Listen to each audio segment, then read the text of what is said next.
I want you to picture something for me. Imagine you're traveling to Costa Rica on a family vacation or maybe with some friends. You first arrive, you're really excited when you arrive, the weather's warm, it's a beautiful day, you want to go to the beach. So you go to the beach. And when you get there, you just can't believe how beautiful it is. You've got the white sand beaches, maybe a couple of mangrove trees around, and then you got the blue water that you've been dreaming of for the past few months when you booked the trip. You have a great day. It's wonderful. All you do is you sit on the beach, you get really hot, and then you go in the ocean to cool off and you come down. Maybe have some drinks, whatever. You go back home the next day to your hotel, to your vacation cottage, whatever. You have drinks, you have a meal, and you plan the next day to go back to the beach. During the night, you hear a huge storm.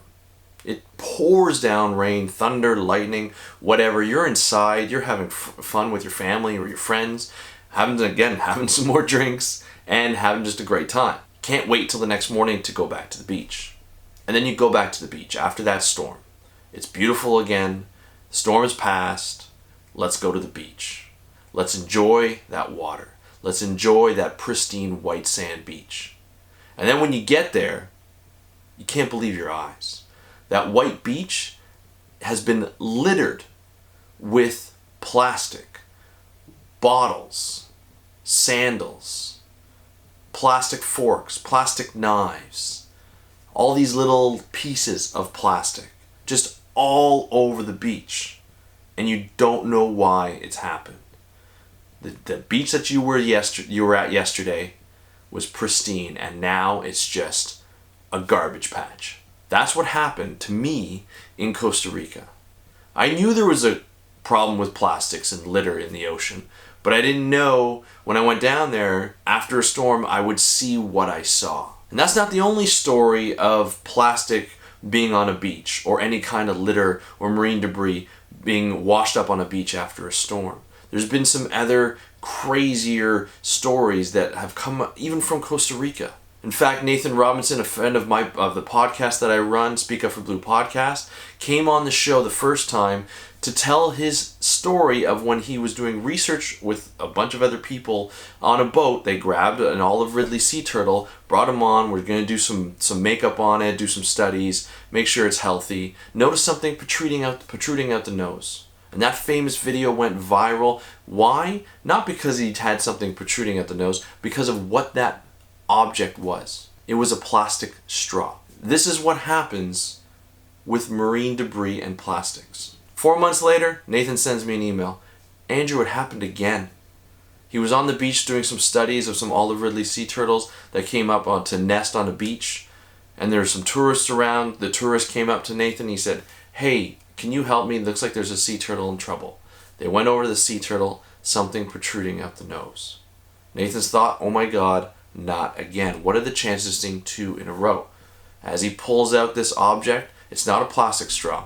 It's a plastic fork. Imagine, for as long as this sea turtle's had this thing in its nose, how could this happen? Fast forward to today. This One Take Ocean News update is a good news story, even though I've talked about a lot of depressing stories here. Costa Rica has pledged to make their country single-use plastic free by 2021. That's an ambitious goal. Trust me. The way we use plastics in our world today is unreal. It's out of control. And a lot of times, we don't even know what the problem is. We're not aware of what the problem is. These stories don't necessarily come out in the open all the time. A lot of time it has to do with personal experience or something you see on social media. But Costa Rica has made this pledge to go single-use plastic free in 2021. They're going to have to work with a lot of industries. They're going to have to work with a lot of individuals, nonprofit organizations to make this stuff happen. But it's going to happen. And I hope that this pledge stays true and it becomes an example of especially a huge tourist destination. You know, to a country that prides itself on ecotourism, that prides itself on education, that prides itself on its environment, to go single-use plastic free. It's probably one of the biggest priorities that countries should make other than climate change. And Costa Rica is doing it. And I hope they become a leader in this aspect. I hope it gets followed by a lot of other countries within Central America, as well as North America and South America and the rest of the world. But it's going to take time, it's going to take change. And the fact is, as you're watching this video, there's so many things that you can do to change the way you use items that are single-use plastic. Avoid plastic cutlery, forks, spoons, knives.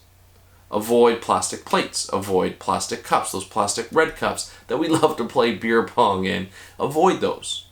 Use reusable cups. These are the little things that you can do just by watching this video. And after you watch this, go in and look at how you use these plastic items and how easy it is to find alternatives. You don't need plastic cutlery when you have utensils at home, and you can bring them with you wherever you go, bring them home, wash them, and reuse them. It'll be easier on your wallet, and it'll be easier on your environment.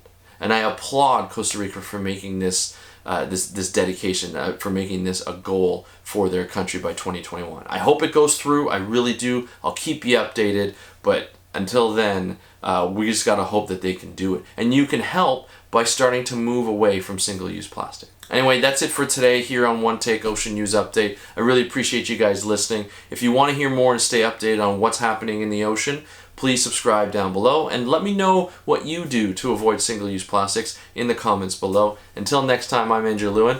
Happy conservation.